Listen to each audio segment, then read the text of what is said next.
Hey friendlies, it's Carolyn in Capone and welcome back to my RV life. Coming at you from the Colorado River in beautiful Moab, Utah. I've been loving it here. And today I'm going to talk about, I'm going to answer some of your questions about the key takeaways from my first year of living in an RV. Don't forget to subscribe if you want to get notified every time I publish a video about my travels, my how-to videos, how to live in an RV. My philosophies on RV living and life and dropping out of society and, chasing the career and the American dream and then deciding to give it all up and live like this. So subscribe now if you want to be notified when I publish a video.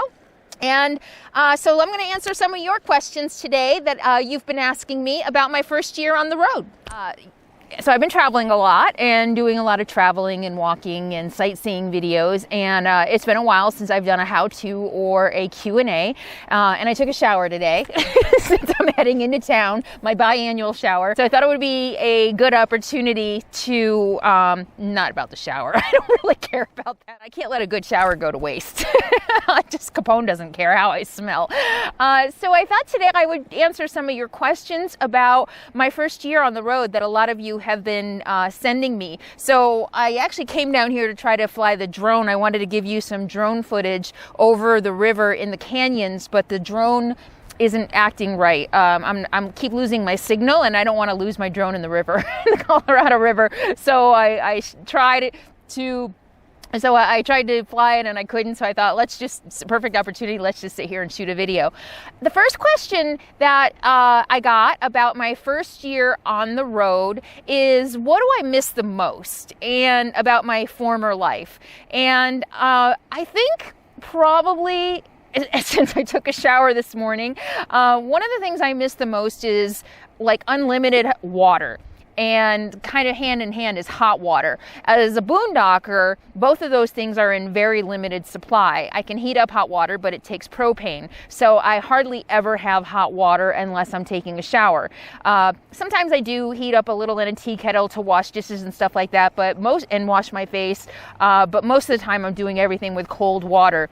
And having to ration water is, it's not a big deal, and I don't really, it's not something that's a pain in the butt. It's not something that I regret having to do, but it is something that I do notice when I have a faucet. Or recently I was in a campground and I got to take a long shower, and I've never been a long shower kind of person, but now that I don't have it all the time, when I do get unlimited water, unlimited hot water, I notice it and I revel in it. It is a very, very nice thing.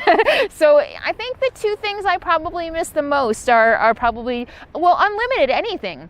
Electricity. When you're a boondocker and you start living in an RV, you realize how much of that stuff you take for granted. You just plug something in a wall and it works. You don't have to think about the generator. You don't have to think about how much solar power you have. You don't have to think about your battery. You turn on the faucet. You have all the water you want. You never have to think about hot water. These are all things that you do have to think about once you start living in an RV, and especially as a boondocker. Things aren't unlimited. And I think it's actually, hi. That's Capone. And the second question you have been asking me, the second question that I've gotten asked about my first year on the road is, what are some of the best takeaways from my first year on the road? And there are so many, but the one that really keeps coming to mind for me the most, and remembering that my whole goal for living in an RV was to be closer to nature, one of the coolest things that I have noticed is that every single month I see the full moon. So for the past, I think it's like 13 months, I have seen 13 full moons. And what that means on a bigger scale is that I'm just more in touch with nature. as a loner and an introvert, I didn't go out all the time. So sometimes in the winter, I wouldn't even be outside after dark. And I remember actually when I first got a divorce, because, you get into a comfort zone being married of just going home, making dinner and sitting in front of the TV and going to bed. And when I divorced my husband, I was driving around one time and it was dark outside and I was like, oh my gosh, I cannot remember the last time I was out driving after dark.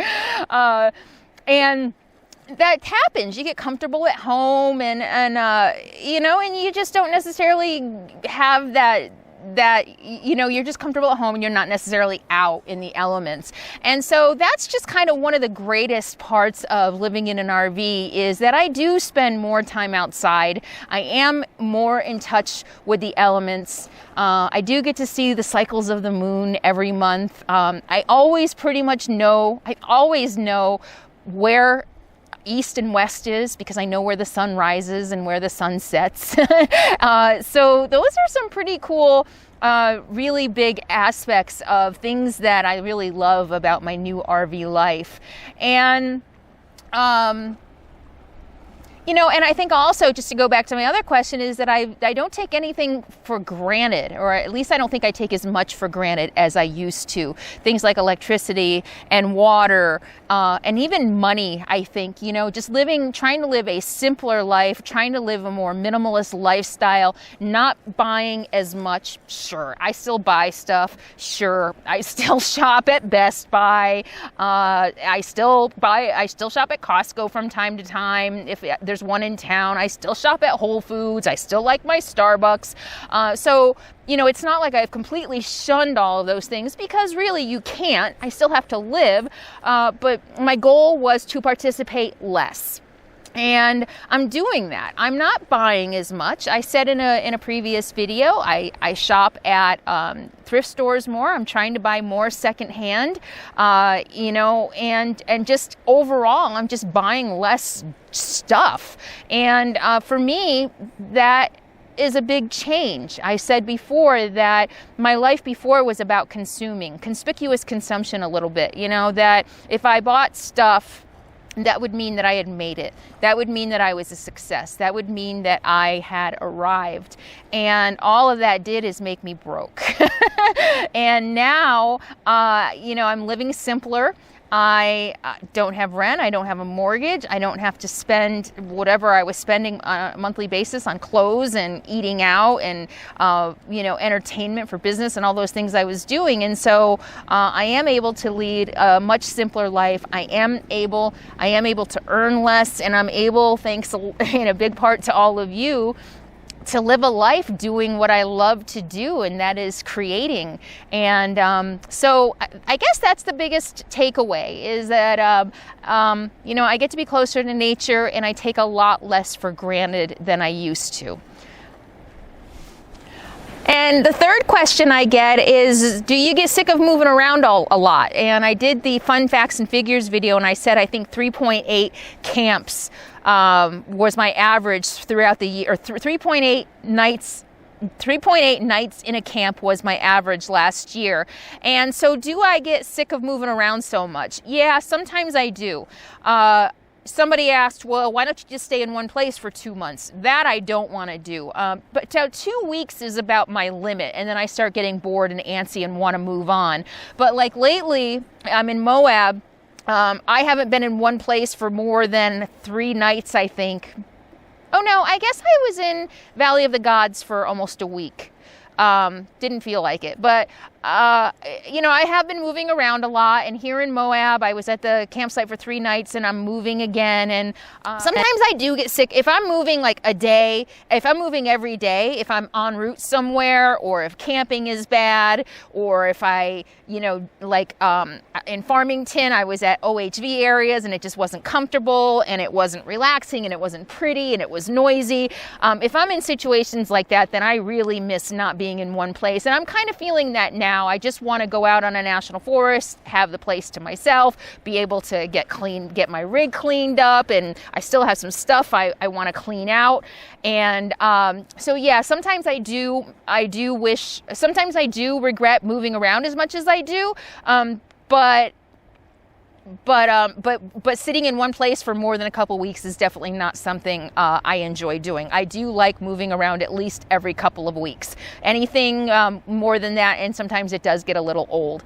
Another question I got is, and I'm kind of winging it here, so I'm trying to go by memory. I didn't plan on shooting a video today. And another question I got, which is a really great question for anybody who might be thinking about living in an RV. What did you bring that you don't need? The biggest thing that you brought that you wish you didn't bring or that you don't need. Clothes. I was actually going to pull them out and show you because I really need to clean out. I have work clothes with me. I have high heels. I have my cute heeled boots. I have my skirts and my jackets and my suits. And I even had a couple of my Michael Kors and Coach handbags with me. And I gave a couple of those away the last time I was in the Bay Area. But I actually have some of that stuff in my rig. And I've cleaned out a little bit here and there. I took a couple bags of work clothes to Goodwill in the Bay Area a couple months ago.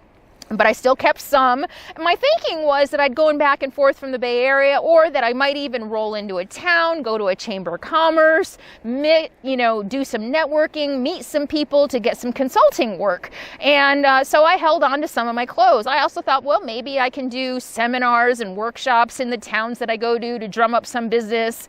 Now, though, the thought of putting on a dress or heels, I'm like, unless I can do a seminar and networking at the Chamber of Commerce in Hobo Chic, it ain't happening. So clothes are the number one thing I am still getting rid of. I have so many clothes. I mean, I had a garage sale. I got rid of probably 80% of my clothes through Goodwill on a garage sale before I left, and I still have way too many. So it's ridiculous how many clothes and shoes and stuff I had. I mean, I probably had 50 pairs of shoes when I moved out of my old place, and I brought, I think, 20 with me, believe it or not. So I really need to start getting rid of that stuff. The second thing that I brought too many of that I need to get rid of are books. I've collected books all my life. When I was in college, I collected books that, when I don't have to read college coursework anymore, I'll read Mark Twain, and I'll read Thoreau again, and I'll read Kafka, and all those things that I wanted to read in college that I never read. And so I collected books all these years, and I brought them with me, thinking in my new RV life, I will read books. Well, I read my Kindle, and Kafka and even Mark Twain is, Walt Whitman. I'm just like, I just want to relax and read something light and easy, and those things aren't exactly light and easy. So I'm getting rid of books too as I go. And I think those are probably the biggest things, clothes and books. I kind of wish I hadn't brought my my real plates and silverware, my real plates, my glassware and stuff like that. I've pretty much broken half of everything I brought, and when everything else breaks, I'll switch to plastic. But those are probably, so those are probably the biggest three things. I wish I had kind of brought more RV, outdoor, life-friendly plates and kitchenware, and definitely do not need the clothes. I really need to get rid of my clothes. If I hadn't brought all those clothes, I could have bought a smaller RV. Okay, so those are some of the takeaways from my first year of living in an RV and answering some of your questions. Keep the questions coming. I love hearing from you, and it gives me ideas for videos, so thank you. I appreciate that. And as always, thank you so much for your support. Don't forget to subscribe. It's down there, I think. Or down there. And again, if you want to help me keep making videos, you can just keep watching as much of the videos as you can, and liking and subscribing. Thank you all so much. I love you guys to death. I love my friendly community. You guys are amazing. And until next time, please remember to be happy, be free, and be kind. Say bye! Capone, want to say bye? Say bye! He got dirt on his nose. See you all later from Moab and the Colorado River.